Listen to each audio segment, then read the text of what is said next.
One shot, 800 meters.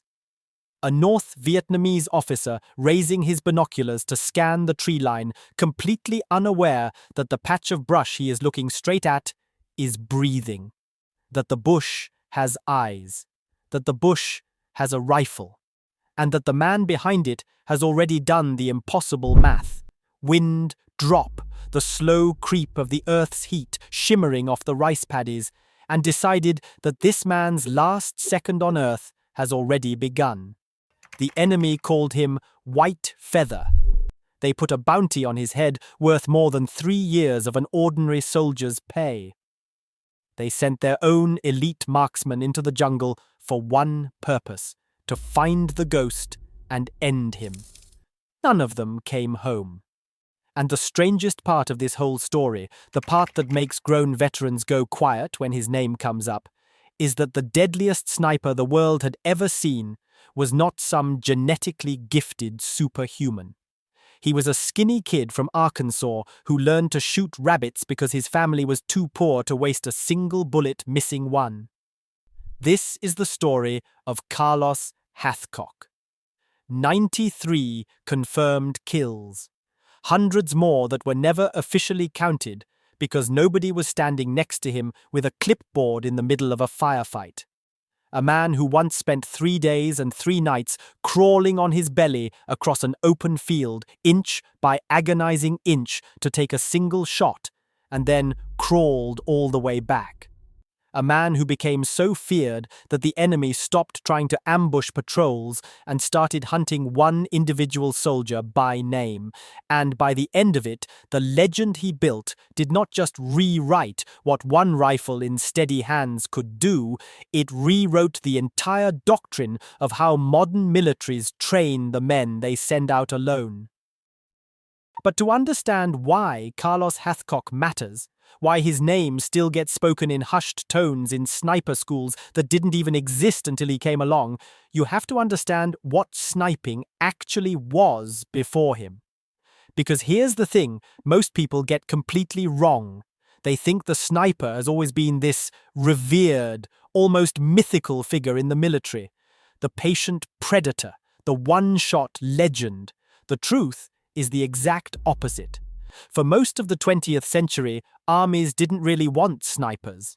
They tolerated them. They treated them like a slightly embarrassing relative you only invite to the wedding because grandma insists. In the First World War, sniping had earned a reputation as something almost dishonorable, picking off men from concealment while everyone else charged the machine guns face first like proper gentlemen. By the time the Second World War rolled around, plenty of armies still had no formal sniper program worth the name. They'd hand a man a rifle with a scope bolted on, give him a pat on the back, and send him off. The Soviets understood the value.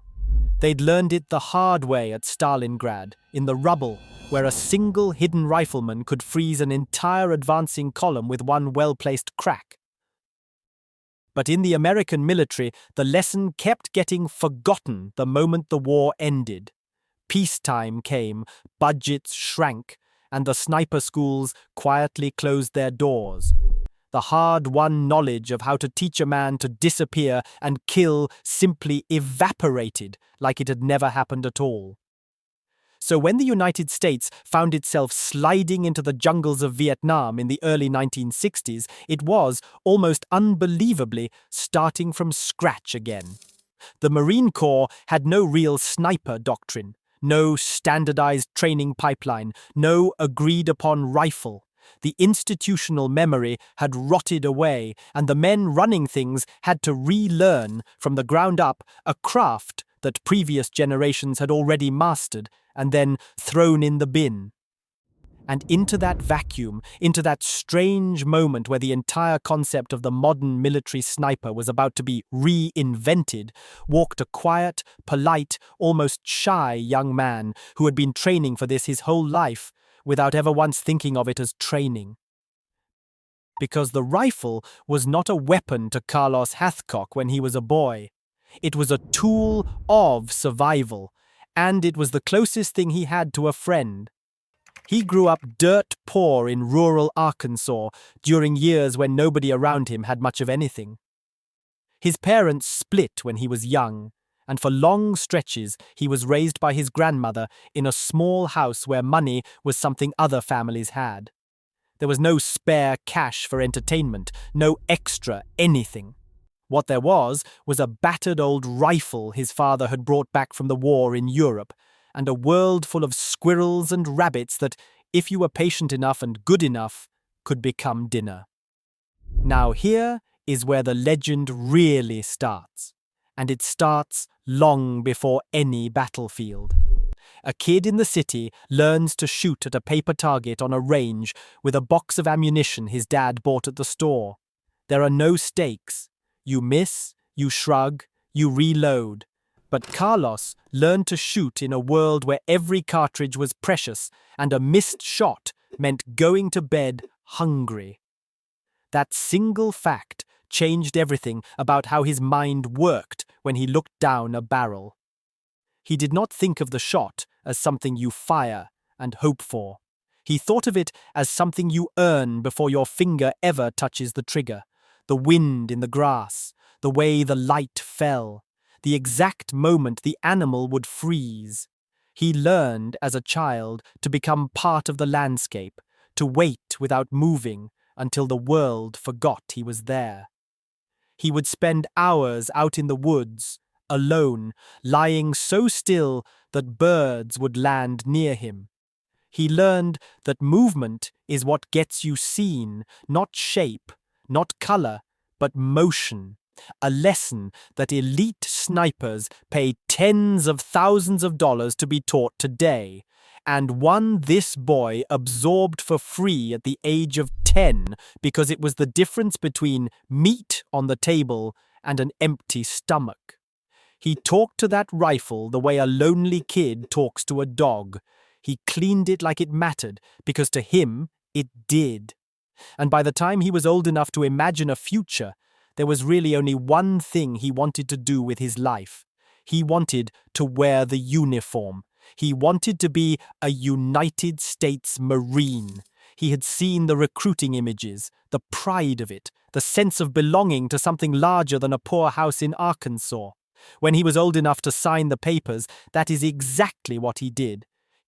He enlisted at 17, barely more than a boy, with a mother's signature on a form because the law said he was too young to do it alone. And the Marine Corps did something for Carlos Hathcock that nothing in his life had managed to do before. It gave him a place. The same patience that had kept him motionless in the Arkansas woods, the same eye that could pick a squirrel out of a tangle of branches 100 yards off. Suddenly, there were men in uniform whose entire job was to recognize exactly that gift and put a name to it. And he was good. Not good in the way that earns a pat on the back. Good in the way that makes hardened instructors go quiet and lean in. He started entering shooting competitions, and he didn't just place, he won. He won the kind of matches that careers are built on. In 1965, he took the Wimbledon Cup, the most prestigious long-range marksmanship title in the United States, firing at a target 1,000 yards away with iron sights and a steadiness that seemed to belong to a machine rather than a man. Picture that distance for a second. 1,000 yards is over half a mile. At that range, a human being is a smudge, a suggestion of a shape shimmering in the heat. And Carlos was putting rounds into a circle smaller than a dinner plate, again and again, while grown men around him struggled to keep their barrels from wandering. He was, by any honest measure, one of the finest rifle shots alive. And he'd learned it all on an empty stomach with his grandmother's roof over his head. But here's the thing that no trophy can tell you, and it's the thing that would matter most very soon. Punching paper on a sunlit range is a world away from what was coming. On a range, the target does not shoot back. The target does not bleed. The target is not a man who has a mother and a fear of dying and a rifle of his own pointed somewhere in your direction. Carlos was about to learn the most brutal lesson of his life. That being the best marksman in the world and being a sniper are two completely different things, separated by a gap that some men never manage to cross. Because one is about hitting, the other is about hunting. And in 1966, a transport plane carried Carlos Hathcock across the Pacific to a place where the difference would be written in his own nerves day after day, in a country called Vietnam. Now, you have to understand what Vietnam did to the men who fought in it, because it explains everything about why Carlos became what he became. This was not the clean front lines of the wars their fathers had fought. There were no neat trenches, no marked enemy lines you could point to on a map. The enemy was the farmer in the field by day and the man planting a mine by night. The danger came from the tree line, from the tunnel, from the village that looked friendly until it was not. The jungle itself seemed to hate them, soaking, suffocating heat, leeches, rot, a green wall pressing in on every side that could hide an entire enemy company 20 feet away. American patrols would walk for days and never see a single soldier they could shoot at, and yet men would fall, one by one, to bullets that came from nowhere. It was a war designed to make you feel hunted. And into that nightmare walked a quiet boy from Arkansas who had spent his entire childhood learning of all things how to hunt. At first, the Marine Corps did not even use him the way you would expect.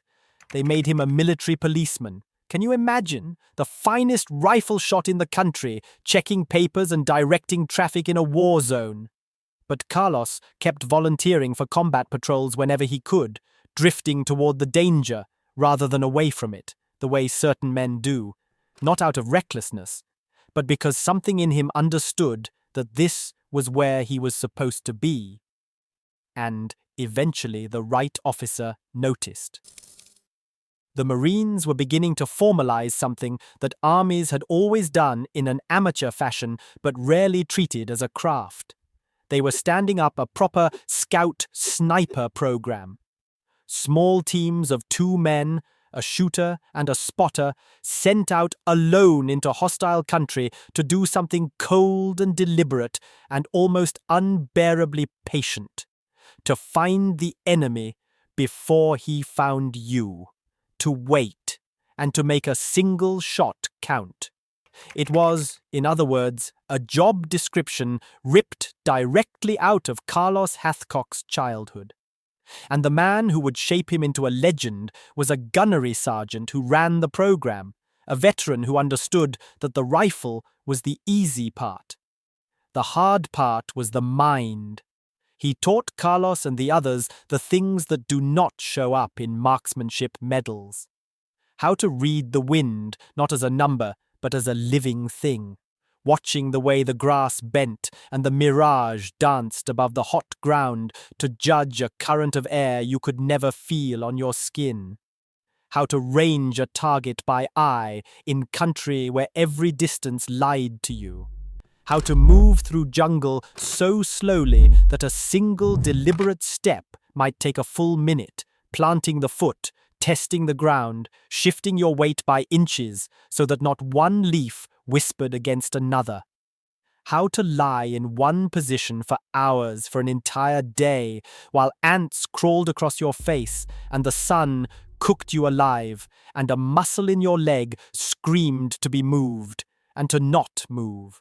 To become, once again, part of the landscape, to make the world forget you were there.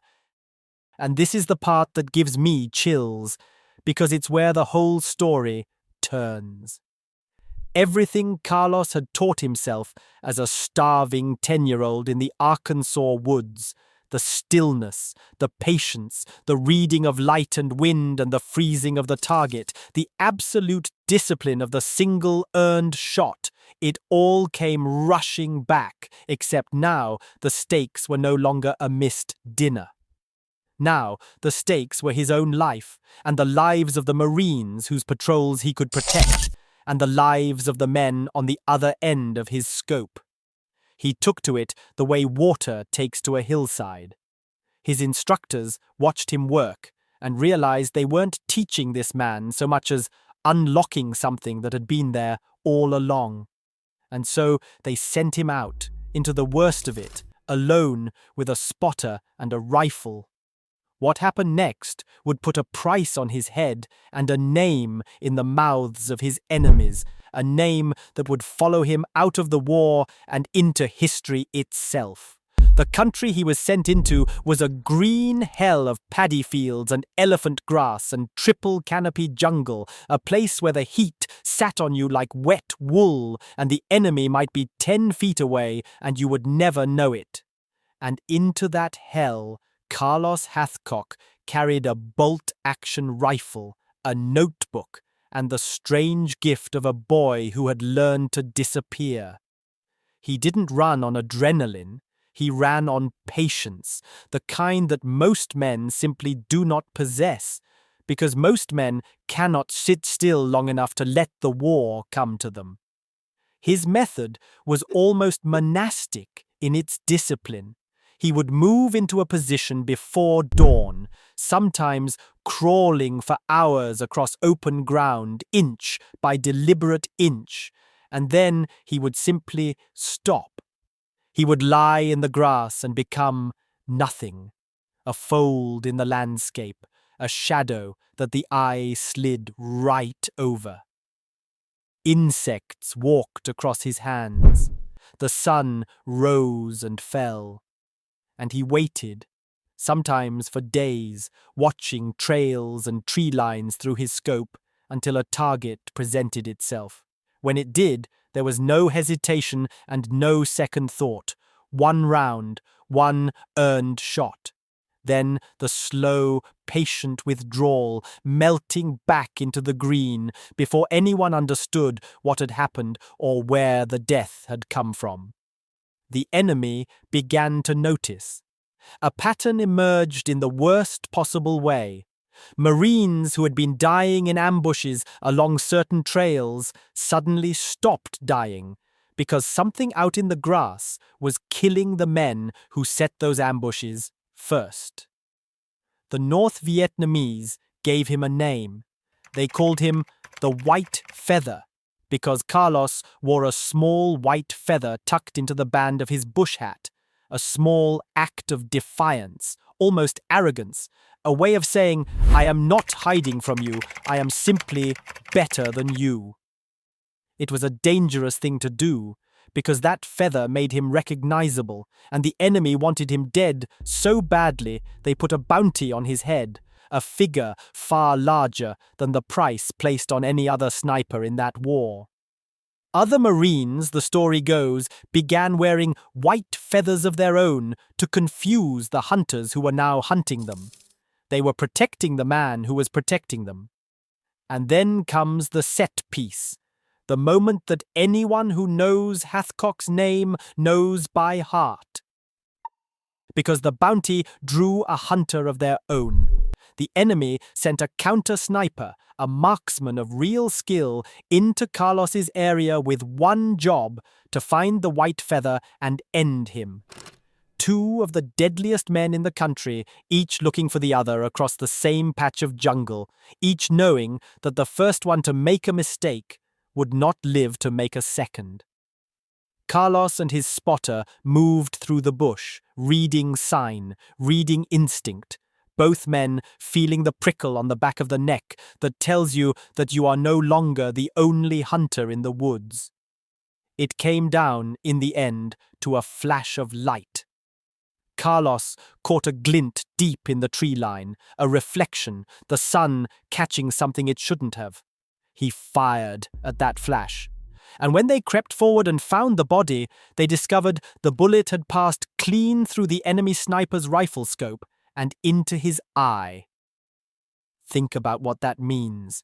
For Carlos's round to travel down the other man's scope had to be pointed directly back at Carlos in the very same instant. The enemy sniper had found him. He had Carlos in his crosshairs. He simply pulled his trigger a fraction of a second too late, or rather, Carlos pulled his a fraction of a second sooner. The margin between the most famous sniper in American history and a dead Marine in a paddy field was perhaps the width of a heartbeat. That single shot, more than any number, is why we still tell this story. But the numbers were staggering too. By the time he came home, Carlos Hathcock had confirmed dozens upon dozens of kills, and many more that were never officially counted, because confirmation in that terrain was a luxury nobody could afford. He once spent the better part of 4 days and 3 nights crawling across an open field on his belly, alone, to reach a position from which he could take a single high-value shot, moving so slowly that a venomous snake passed within inches of him, and he didn't so much as flinch, because flinching meant death. He made that shot. Then he crawled all the way back.